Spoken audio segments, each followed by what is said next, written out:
Question number 14 is about similar triangles. We're given a couple of similar triangles and we are required to find out the value of x. Okay? Since we're talking about similar triangles, so we know that the corresponding sides must be proportional. It means x over its corresponding side in the second triangle, which measures 30, and you can check this from the similarity statement right here. FD is corresponding to CA. Okay, so x over 30 equals this side, which measures 2, over its corresponding side in the first triangle, which measures 8, and you can apply the cross multiplication. You will find out 8x equals 2 multiplied 30, which is 60. By dividing by 8, you will find out x equals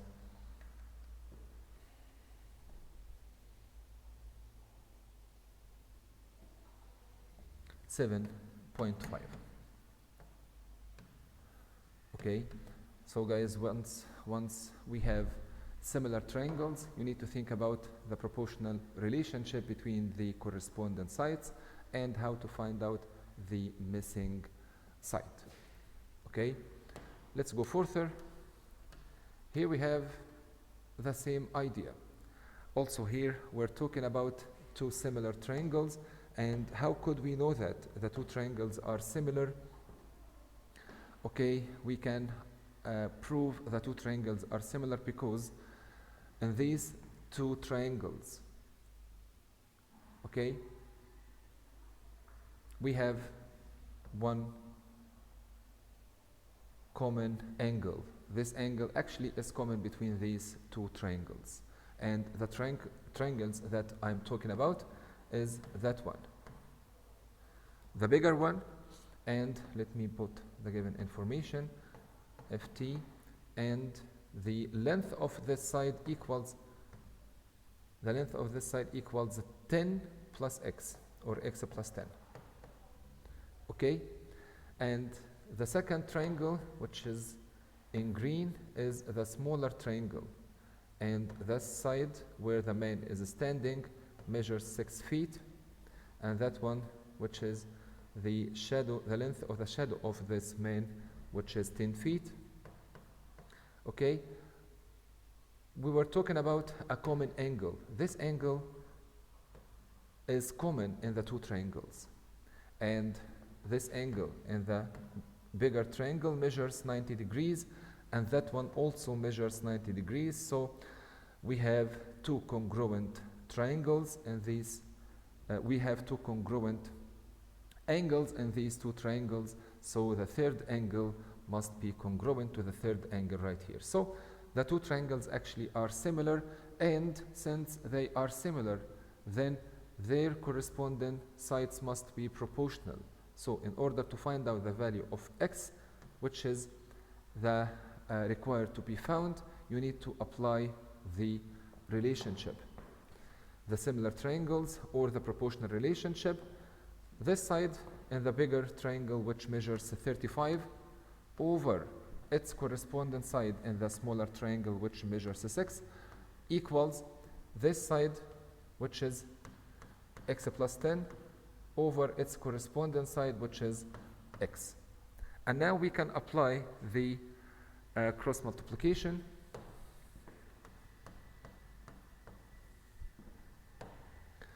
So 6 multiplied by x plus 10 equals 10 multiplied by 35. Let's combine, let's apply the distributive property. So 6x plus 60 equals 10 multiplied by 35, which is equal to 350. Let's solve this equation. Let's get rid of this 60 by subtracting 60 from both sides. We have 6x equals 350 minus 60 equals 290. In order to find out the value of x, divide both sides by 6, and you will have x equals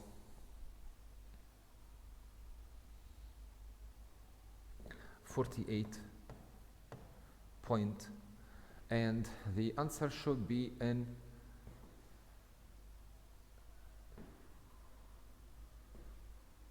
which of the following is the closest to the horizontal distance x between the man and street light? Okay, it will be 48.3.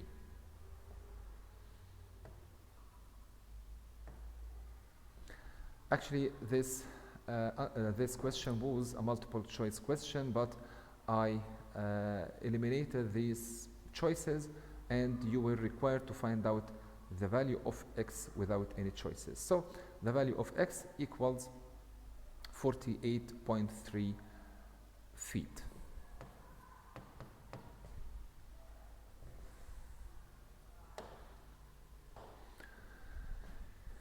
Question number 17. What is the surface area of a right circular cylinder with radius 4 centimeters and height 10 centimeters in square centimeters? So I think it will be a really good idea if you draw this cylinder. Let's sketch it out.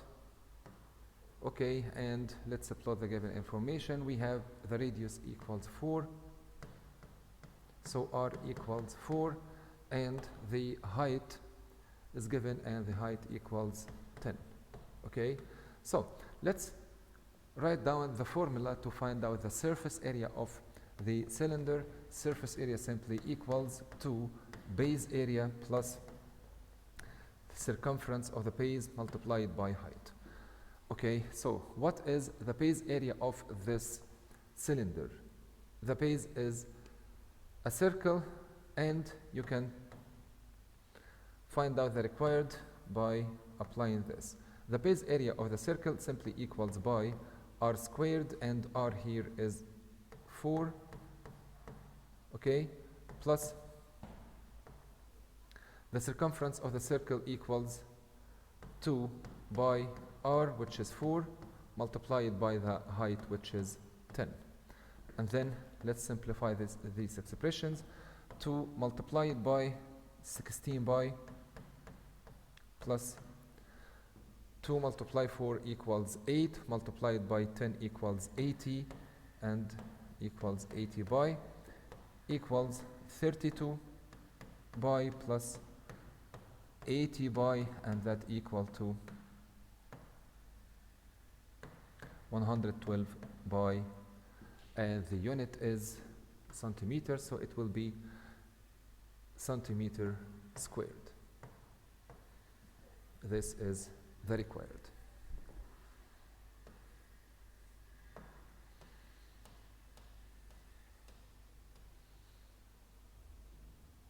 Okay, let's go for these multiple choice problems and think about question number 1. Here we're given that what is the height of a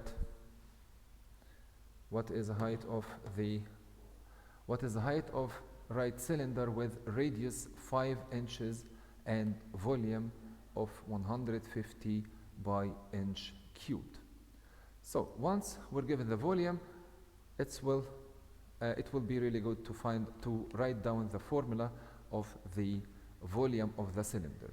We know that the volume of the cylinder simply equals base area multiplied by height.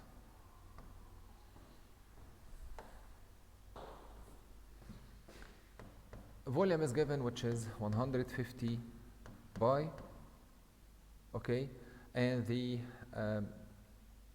base area of the cylinder equals by r squared, which is 5 squared, multiplied by height, which is required to be found. So let's simplify that. 100 by equals 25 by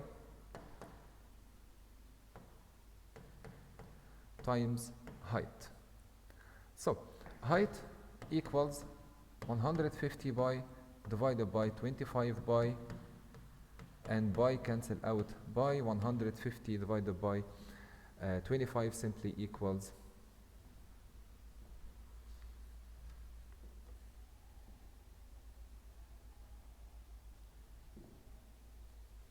equals 6 inches. So my answer will be choice P, which is 6 inches.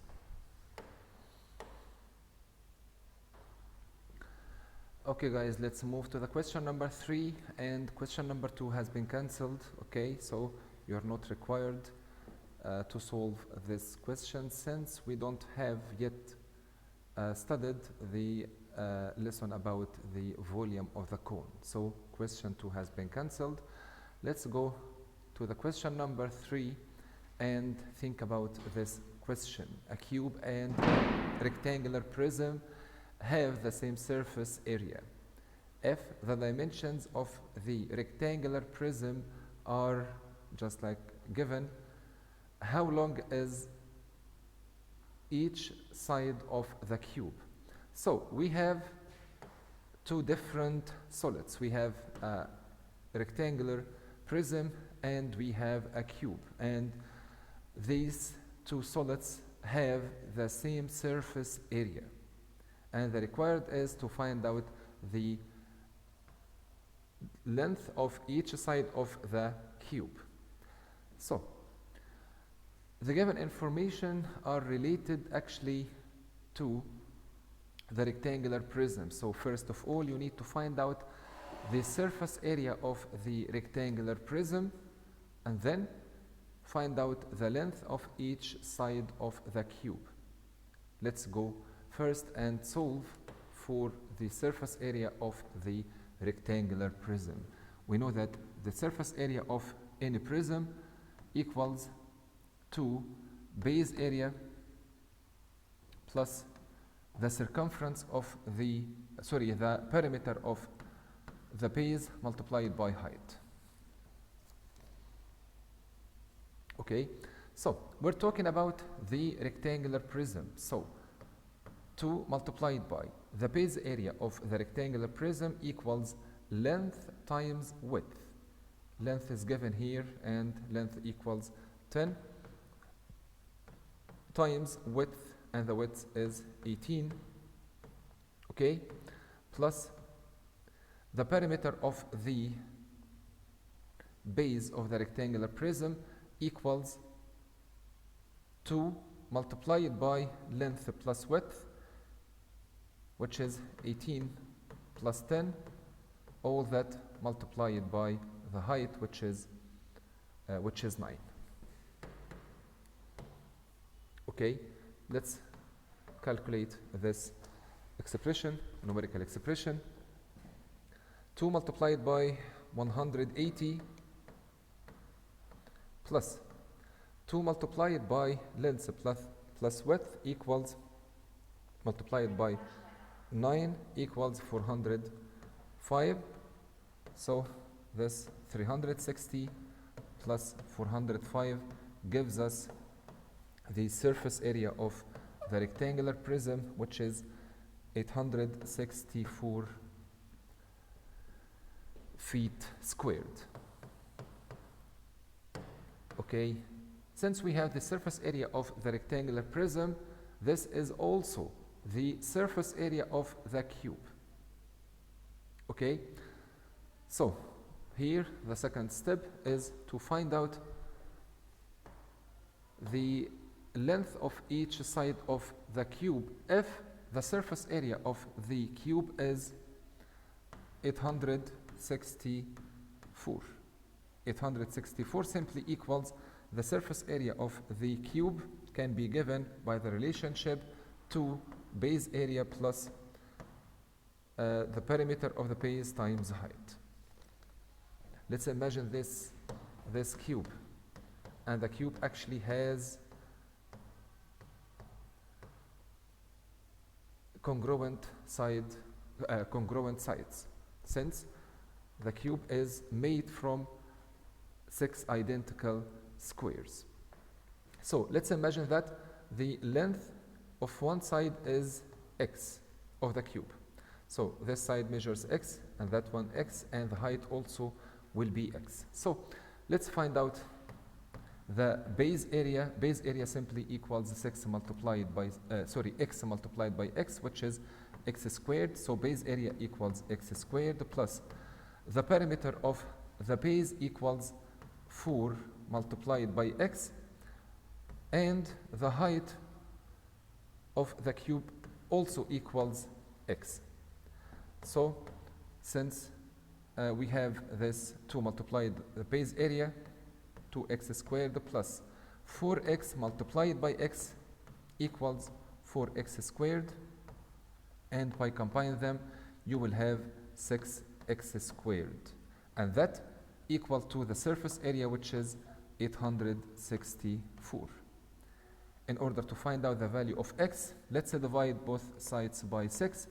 You will have x squared equals 144, and by taking the square root of these two sides, you will have x equals positive or negative 12, and of course we're talking about a side length, so we're talking about positive amount, so x equals 12, and my answer will be choice E.